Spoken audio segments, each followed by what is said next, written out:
Yo, I'm back. We got a new deck roast. This time it was asked for by, it says Bullfrog Gaming, but it's really by a guy on Facebook I know as Brandon. But basically, he's played Dark Magician for a very long time. As you can see, he's got this great mat from one of the Asian conventions. I don't know if he went to it or if he bought it, but either way, it's a sick mat. I do know he has Starlight Dragoons, Starlight Dark Magicians, and Starlight Illusion of Chaos. So, even if this deck profile's shit, like, he's gonna have bling, and that's fucking sick. So, I'm keen to, see this deck profile. He has asked me to roast it because he's like, oh, I feel like I'm very, like, old-fashioned with my DM. And I'm like, look, man, people go and play DM how they play DM. I'm sure this profile will be better than, like, 80% of the shit we look at anyway, so let's go for it. Yeah. Going to start with 3 Dark Magician. It's very quiet. So first thing I know he's going to pause and say is, hey, don't play 3 Dark Magician. Like, what are you doing, you big dumb idiot? And I do agree. I think that 2 is probably the correct ratio with Dragoon turbo builds and builds that want to, just toss out Dragoon as fast as possible, which I would argue is the best way to play Dark Magician right now, is to just get Dragoon on the board, protect Dragoon, and just, like, try and beat your opponent within the first 2 I hope turns. it's However, really... I've been playing the deck since 2016. It's really quiet for me. I hope it's not, like, quiet for you guys. I like to play it more as a control deck. I like to play it as more pure, and I like to play it with 3 Dark Magician, obviously. But even with this, like, current format, I've found more success with having the grind game, being able to making my fusion monsters do things that take a little bit more time, because I've always viewed the deck as a control deck and a deck that simplifies the game state through use of traps, hand traps, whatever, and then you use Dark Magician with Eternal Soul Circle and Rod to just keep building on your resources, replenishing resources that get removed, and going from there. I also play some cards that require more Dark Magicians in my deck and more Dark Magicians available to me, so that's why I play 3, and I'll get more into that later. So Alright, all of that is fine. Like, saying you play 3 because you play more control style, fine, fine, fine, fine, fine. I did this in my last deck roast, and we're doing it again. I'm just going to show you raw mathematics, because I think that's the best way. I'm guessing he's playing Dark Magician Girl as well, and I'm guessing he's playing Red. We should actually wait. Before you grab your torches and pitchforks, that's why I play 3. Again, this is my deck profile. This is how I like to play the deck. It's not for everybody, and, it might not even be good. I have not tested this yet in person, so we'll see how it goes from there. So, one thing I do need to talk about and address is the tablet art. Oh my gosh, this art is so pretty. I don't understand how nobody likes this art. Why are you playing tablet? Using, like, the OG artwork or the Ghost Rare DDS, like this right here. This is it. It's this. Nah. That's obviously this artwork is terrible. Sorry, man. If anyone here has played Duel Links, Master Duel, or any online Yu-Gi-Oh content for the past 20 years, this is always the default Dark Magician art. So we're sick of it. We hate it. It, like, especially on, like, old school Game Boys and, like, DS games, like, they couldn't pixelate the entire art properly, so it just looks like a fucking turd. Like, the tablet just looks like a big-ass potato behind Dark Magician. Like, it's just bad, alright? So, this artwork, sorry, has been labeled the potato art for a long time. At least they're secrets. The secrets make them look nice. And the fact that his pose is the same pose as, like, Magician's Rod, that's always funny to me. They literally just copy-pasted it. I thought that's really funny. But, yeah. Anyway, look, at the end of the day, the artworks don't matter. I'm going to play the artwork that's the same as my current profile picture for YouTube. It's my favorite art. I honestly think from a Dark Magician art, like, tier list, this is on the bottom for me. So, big sorry, but that's, of course, up to you. Getting back to my mathematics, I can see Red Eyes is here, and I'm going to assume Dark Magician Girl's here. So, once again, we're just going to add the whole 3 DMG, 1 Red Eyes, 1 DMG. Sorry, 3 DM, 1 red eyes, and 3 DMG, so that is 5 all up. So you can see we have a 50% chance to open either Dark Magician Red Eyes or Dark Magician Girl in the opening hand. That is 5 out of 10 games. I've said this so many times, just by cutting down to Dark Magician, which means we are now 4 and 4 for bricks, 42%, that means 4 out of 10 games. Guys, the most important hand in Yu-Gi-Oh! Is your opening hand. If your opening hand is shit, you've pretty much lost the game. Obviously, there is some exceptions. Sometimes your opponent bricks too, blah, blah, blah. But generally speaking, I play for the most consistent starting hand. Honestly, I'm thinking of dropping to 1 Dark Magician. Would you like to see 1 Dark Magician? So with 1 Dark Magician, we have a 33% chance of opening, which you should know because any card played at 3, it's 33%. It's pretty stock standard. That's why I play 3 ref, because 33% chance to open it. But anyway, the point is, your opening hand is the most important hand. The more bricks that are in that opening hand, the worse. And yes, while it's a Dark Magician deck and Dark Magician in the hand is sometimes okay, Dark Magician Girl and Red Eyes are normally never okay in the hand. There are some exceptions to that, but 99% of the time, I want to say, you'd rather them not be seen in your hand, right? I don't think anyone would argue that. So, by that logic, why wouldn't we be playing to just make sure we have, statistically speaking, the best opening hand chance possible, which is 1 Dark Dark Magician? Well, as a lot of people say on YouTube, I play 3 because what if one gets banished? What if one gets called by the grave, DD crowed, blah blah blah. I agree, that's why I play 2. But I can't see myself going up to 3 unless something crazy happens, like that new Red Eyes card is maybe making me think about it, but not yet. But aside from that, that's the argument for why I wouldn't play 1. Like, we are a Dark Magician deck. I do think you have to play at least 2, but I really don't like 3 because of that extra 10%. You might say it's just math, it doesn't matter. But in theory, like, you're just going to have worse hands some of the time. And yes, it's only 10%, but that does count, alright? That does add up. The more bricks in the deck, the more we're going to brick. It's as simple as that. I've explained it with words, I've explained it with math. Let's move on. Satire, because I actually think this is the ugliest artwork.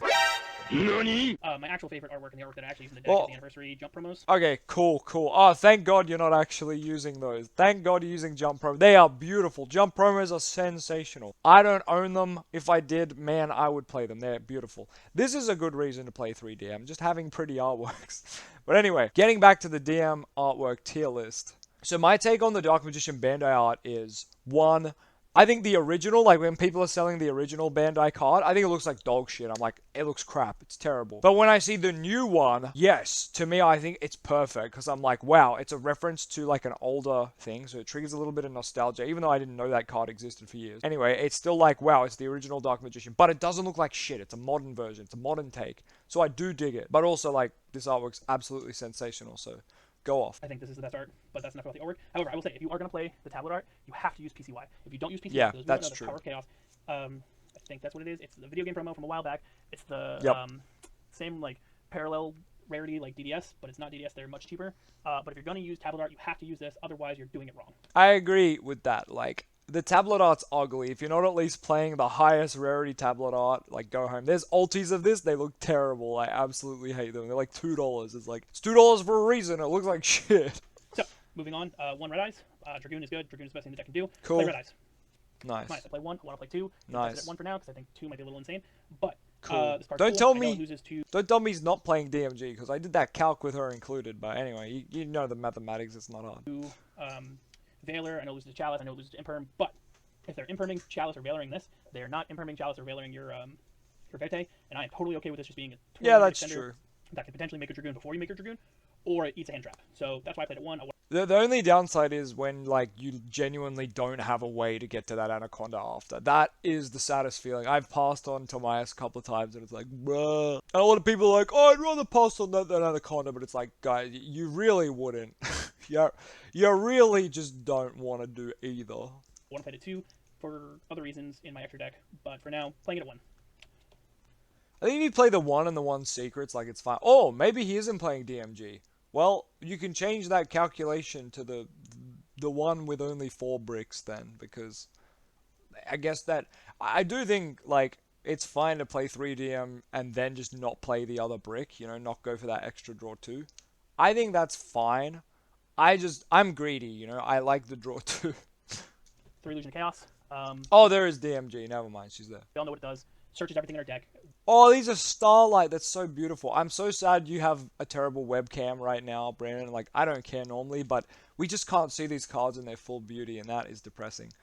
He does have a photo, so I might show that at the end of the video so everyone can see. It's really pretty. Why it searches everything in our deck is because it searches monsters, specifically a monster called the Magician's Rod, which searches all of our spells and traps. So this card can pseudo-search and technically search every card in our deck. Yep. You played at 3. Its on-field effect is cool. I think if you're going with the Diviner build, I think this card becomes like way more powerful, but I'm not 100% on the Diviner build yet, so... I like it at 3. I don't play prep. That's why I played at 3. You could argue playing it at like 2 if you don't play prep. Or excuse me, you could argue playing it. Not playing prep to me is very strange. Like, not only are we given a rota for our rota, or I should just say a search for our rota, but you get what I mean. It's also a spell which, if you've read Magician Souls is like, yo, you got extra spells you don't want? I got you. And also the boy Soravus. I know some people don't like Soravus because it doesn't do anything on its own. But, like, you play Called by the Grave, do you not? Like, obviously, Soravus is a worse version of that, but it's a searchable version of that. Especially if you're playing Prep. And, yeah, people say Prep plays into Droll. But I don't understand that argument of Prep plays into Droll. Like, if you're activating Illusion of Chaos instead of the Prep that I've mentioned, you're getting Drolled anyway. Like, I don't get that argument at all. I'm just like... You guys are like, I want to play into Droll more. It's like... Well, Illusion of Chaos is gonna search you Rod, and like you're still gonna not search with Rod. Like I get it if like you needed that extender really bad, and you've been drolled after that, but it just doesn't make a lot of sense to me. In my opinion, in Dark Magician, if they have droll, you're getting drolled. So there's not a lot of ways you can play around that. Look at a deck like Drytron. That deck goes off. Can they play around droll? Not unless they have Arclight of the orange dude or whatever, which they're not really playing anymore because all the fairies are kind of gone. Anyway, going back to this. Two if you play prep, because like then it gets a little like loggy. One dark. Yeah, he did say play 2 if you have prep, because yeah. Magician Girl, Field Spell, the Dark Magician's Destruction Effect, and Servant to draw 2. I would love to just not play this and play mana, but I think to extend off of the Field Spell and to extend off the Dark Magicians and to like make the Dark Magicians more of a relevant threat on the board, you have to play Dark Magician Girl. So if you didn't notice, my Red Eyes is the anniversary art, and so is this. So all my artworks match, and that's what I really like about it. 3 Rod, this card. I really don't care like what brick you play. I've just decided it doesn't matter. Like DMG's better because, as he said, with secrets, summoning Dark Magicians, with the Soul Servant, well, they all Soul. I shouldn't say Soul Servant. You'll get the draw. So secrets. Dark Magician Girl's better. Dark Magicians, obviously, she's better. And Salvation makes her a lot better. Like, I'm playing her now. That's how much better I think she is currently. But, in saying that, Mana is very good at summoning herself randomly, so that's always good. You can't count her out. And Mahad, while Mahad is probably the brickiest of the 3, sometimes you could just, like, top deck it when you need it with Soul Servant. Banish Soul Servant, draw, summon it. Like, low-key, it's an extender, which is kind of wild. But, like, obviously, you'll see it in your opening hand and cry. But it's kind of the same for all the bricks, honestly. So, yeah, honestly, if you play Mahad, DMG, or Mana, I will not critique you on that. Like, go off. Play whatever the you want. Just don't play too many of them, in my opinion. I think 2 is probably the max you should play of them. I have seen lists playing 3 and 4, and it's at that point, it's kind of get back to the maps I showed you earlier and don't do that. Card is the best searcher in the deck. Soul Servant is not the best searcher in the deck. Rod is the best searcher in the deck because Rod can search on its own. You could argue that Illusion of Chaos takes the place of Rod, but Rod does a lot more for the deck. It puts an Artemis, which is a light monster on board and in grave. It can get a Dark Magician off the field and back in the graveyard to be summoned back with Eternal Soul. That would proc your circle. Rod searches on its own. It requires your normal summon. Add normal summon, activate, search, bing, bang, boom. You don't need Dark Magician Grave. You don't need anything. On its own, Rod searches. I agree, but hear me out. If I had a handful of traps and Rod, what is the card that I'm going to search off Rod 99% of the time? Yeah, Soul Servant. I'm instantly going to search Soul Servant and set it with my 5 traps and link Rod into Artemis, and when the turn passes eventually, when my opponent finally makes me activate shit, I'm going to tribute Artemis and grab Rod back. And then Soul Servant's done its job, Rod's done its job. I'm top decking Magician Souls for turn, and Rod and Souls are going to make me Anaconda. So, like, I get what you're saying, like, Rod's low-key better than Soul Servant, but here's the thing. Rod's skill floor is here, and its ceiling is here, right? Recap, Rod is down here for the floor, and up here for the ceiling. That's pretty good. Soul Servant, its floor is below. I can't even show you. It's below, because it doesn't do anything on its own. But its skill ceiling is so much higher because it draws you cards and it recycles shit. Like, it's nutty. So yeah, it's a bigger difference. Rod is a lot more linear, you could say. Again, the whole on its own. That being said, nothing in Dark Magician does anything on its own, so that's a shitty argument for like why you play. Like, your ratios, like, it's fine. Like, this deck requires a vanilla monster, so none of the cards in it do anything on their own. So yeah. But Rod, best searcher, recycle itself. Don't forget to recycle this. Like, please, like, tribute your spellcasters. Get this back in your hand. This card is so important. This can also, with later on in the game with Soul Servant, search any card in your deck. So just recycle, use it. We play 3 souls. 3 souls are great. Dump Dark Magician, dump Dark Magician Girl. Special summon itself. You can dump whatever you need it to dump. Dump bricks. Dump bricks. I don't know. There's not much to say. Just like, if you can't afford this card, don't try to play Dark Magician competitively. Just wait until you can afford these cards. I agree. People are like, I need a budget list. And I'm like, you want a budget for a card that's Foolish Burial, Monster Reborn, and like Pot of Greed sometimes. Like, all in one. Like, I cannot help you. Like, budget and Magician Souls, that doesn't exist. Just invest. Get a job. Acquire money. Work the corner. I don't care. You're going to need money, and you're going to need to pick up some way to inherit it. And as Brandon said, if you want to play DM competitively, you need money. It's as simple as that. It's an expensive deck.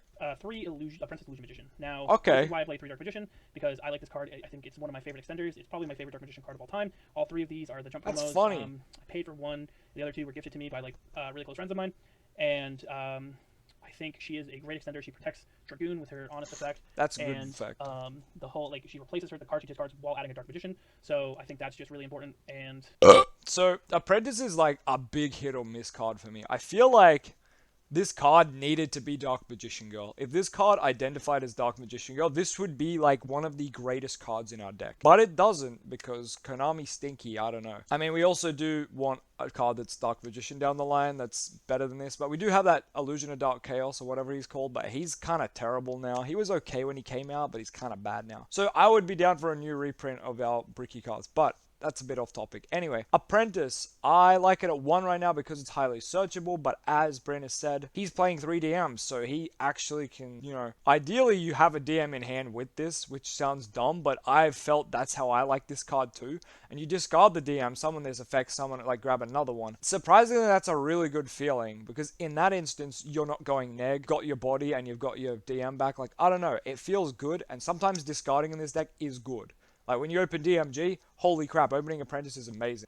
But I feel like this card always gets hand trapped for me as well. I don't know why. Like, I'm only trying to add Dark Magician. People always like to Impermanent Veiler, which is really weird, and they shouldn't do it. They kind of do. But saying that, it doesn't mean it's one less hand trap for your Anaconda to have to deal with. So look, if you want to play 3 of this, I think I've said this in previous deck profiles, if you want to play 3, or if you want to play 1, if you want to play 2, or if you want to play 0, I think they're all fine ratios. This card is like such a in-between card in Dark Magician where it's like you could get by without it and you could get by with it. And the reason I'm playing 1 is because I'm playing all the preps and the Illusion of Chaos. So like I have like 7 copies of this with just the 1. And yeah, Soul Servant can recycle it. Don't forget Soul Servant can recycle monsters. People think it's only the spell traps. Soul Servant will stack any card with DM. So yeah, I like to grab this at the end of my combo. Let's say I open Rod, Souls, and Illusion of Chaos. Well, Illusion of Chaos 99% of the time in that scenario. Could grab Tamias, but I'm going to go for this because it protects Dragoon.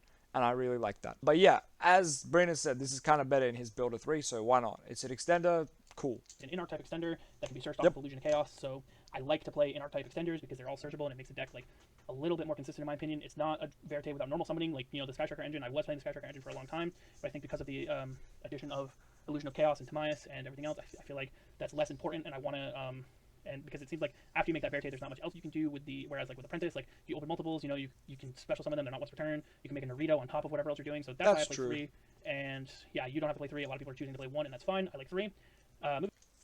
I can agree, like, this is very good for his build. I think the Striker engine got buffed by Illusion of Chaos, only because, like, I'm playing Prep. If you're not playing Prep, well, obviously the Striker engine's the exact same, so whatever. But I like that we have Prep now. It's just another spell to just hit the grave for free, and it's cool. I dig it. But yeah, I could totally understand people taking it out because we are more consistent now, and that is freaking awesome. Rod and Souls is your best way to Anaconda Dragoon because you should be searching Soul Servant and getting the draw 2. That means you should have a Dragoon Anaconda on field and 5 cards in hand. If you are not doing that with Dark Magician, get some help. No, I'm kidding. But you should know that combo by now. It's not very hard. It's the standard, I want to call it the standard Dark Magician combo. So I do understand, like, not needing Striker Engine anymore. I'm going to keep it for now, but look, I may drop it at some point too if I need that extra deck room, probably more than main deck room, but we'll see. We'll see. Spells, 3 circle. This is also another controversial opinion, but... Oh yeah, if you play the Diviner build, you don't have room for Striker, really. But I think you can play Dogmatic instead. I don't know. It's up to you. Anyway, 3 circle. This is always one I disagree with, but let's see what he says. Again, I like the control aspect of Circle, and I like the control aspect of Dark Magician. Also, my circles never miss. I'm sorry, LOZA. The reason your circles don't hit is because you're not playing enough Dark Magician spell and trap cards, which is fine because you want to summon out Dragoon, but I always watch your replays, man. I love your content, but you always bitch about Circle never hitting, and it's because you're not playing the right ratios for it to hit, so I really think you can't complain if you're not playing to the card's strengths. What ratios will make this card hit? I will happily... You don't understand. I've been saying this since I've played this deck, when I was a fucking baby. I will happily play Circle at 3. When 1, we have a card that Circle can add that is worth it. And 2, when Circle never misses. You can't tell me that this card should never miss in the current year, 2022. Look at how many support cards we have. We have over 60 cards, I want to say. And Circle can add, half of those. Do they do anything? No. Should they? Yes. If Circle could add a card that, extended, great. If Circle could add a card that fusion summoned like Ref, not like Secrets, Secrets. If this could add a card that was as powerful as Ref, for sure I'd play more than 1.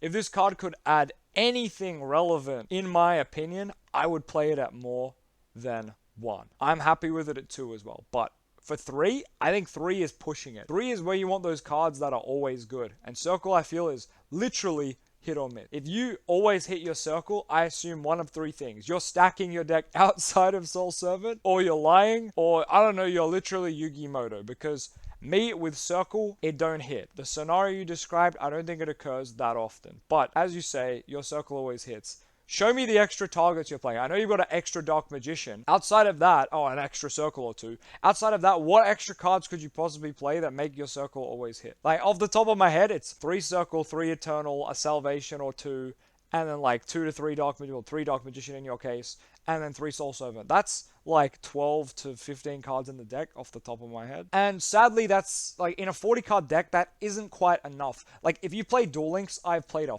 load of Duel Links. Dark Magician on Duel Links rocks. Circle always adds. Circle like always freaking adds on Duel Links. And I play 3 DM on Duel Links. It's a 20 card deck. I'll play 3. You might say I'm crazy. But on Duel Links, Circle just is this crazy cracked card. Like, DM's so good on Duel Links, the cards are hit. The cards are on the limit ban list, whatever they call it. And that just speaks miles to me about deck size in regards to Circle. Circle literally is a card made for Duel Links, even though it was made years ago, I know. But it's perfect on Duel Links, and it's kind of crappy in TCG until we get like in-archetype cards that this can add. Or, I would like a new Circle. Or just a Link one that activates this from deck for free or sets it from deck for free. That'd be cool.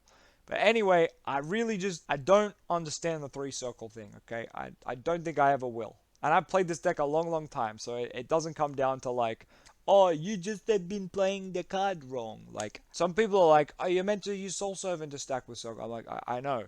It's what you do if you have it with Circle. But even then, if you don't have the DM or DMG engrave, you've just gone neg 1 still for like another DM card. Like, it's really not ideal is what I'm trying to say. Hopefully down the line we can play maybe like Dark Magic Inheritance, maybe some other spells that were kind of forgotten about and are more relevant now. Like, maybe he's playing the Bonds package with Dark Burning. I don't know. But if you've seen my decks on Master Duel, you'll see that I play 2 Circle, 2 Eternal Soul, because there's nothing else to do in the deck. But in TCG, I like to play 1-on-1. Anyway, that was a long rant. Let's hear what he says. Again, control. They're searchable. Everything's searchable, but you still really only have 2 searches, which is Soul Servant and Rod.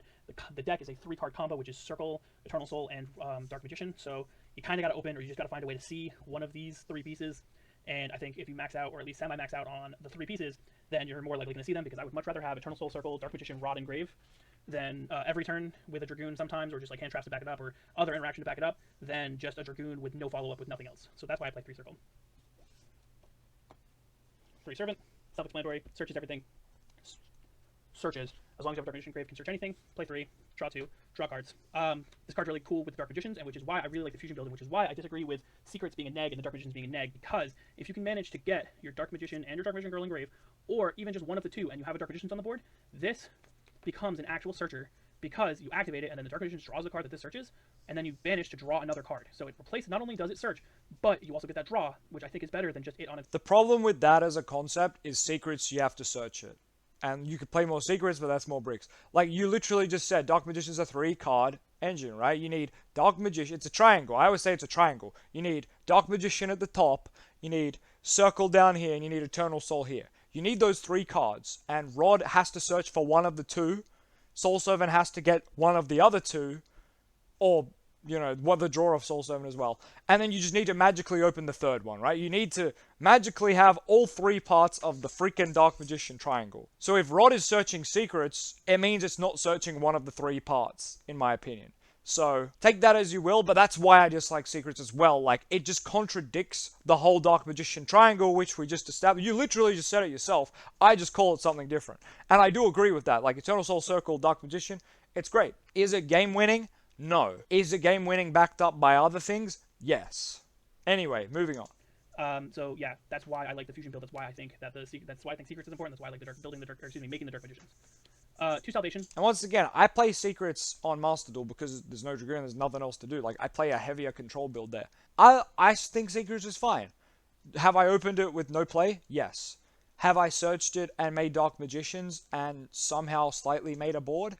Kinda. It's been good sometimes. Like, the Dark Magicians has been pretty good to me on Master Duel. I'm not gonna lie. It's probably half the reason I'm Platinum is the Dark Magician. People like to ash that effect on Master Duel. It's really strange. But yeah, I do see what you like. Obviously, Soul Servant with Dark Magician's setup is amazing because it's essentially 3 draws potentially. But once again, that is just relying on, you have to search secret, I don't know. Hello all, Future LOZA here, editing this video. As you can see, all this editing I've done has put me at 22 or 24 minutes roughly. So the rest of this goes for about an hour, and I don't think anyone wants to watch that much content in one go. Maybe you do, let me know in the comments. But I'm going to be uploading this as a 2-part, and part 1 is ending here. But thank you very much for watching. I do hope to see you subscribe and like this video, and I hope Brandon enjoys this video too. I would love for all of y'all to check out the second part, which I'll be uploading in the next day or two. Anyway, I will catch you next time.